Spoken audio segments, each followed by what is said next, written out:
Baixa Pendecaru, Oreja Instituto de Educación Superior Ateneo de Lengua y Cultura Guaraní Pegua. Coara Peorera en Viapoja, Tabarandu, Ararejewa, Checherera, Karina Villalba. Mercedes Antunes. Gloria Antunes. Cuando huereco la San Cayetano Marangatu Ranga, ahora pero un bebé teniente Bukumi. San Cayetano Marangatu llegó a Haisha Ejina. Pues agua pu, tembi uja tembi apo.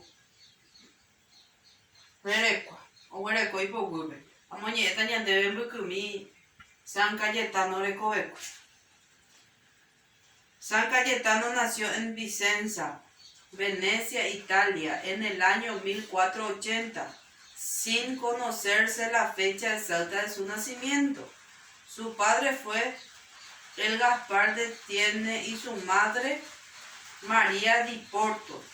Su padre falleció cuando sus hijos eran pequeños.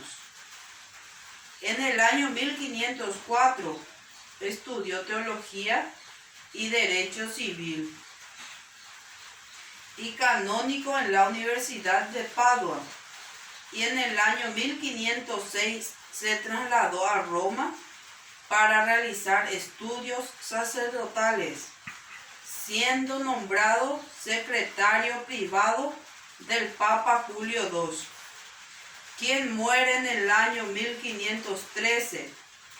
Tras lo cual Cayetano abandonó el cargo y estudió durante 3 años para ser sacerdote.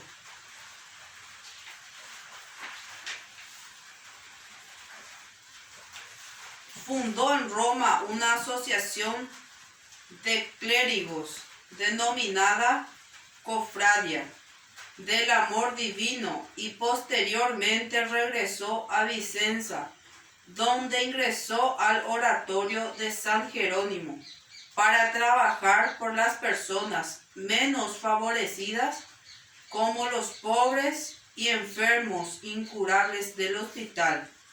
Lo mismo realizó en Venecia, a la que se trasladó en el año 1520. Cayetano era pudiente y siempre ayudó a los pobres. También fundó en Roma la congregación de los teatinos,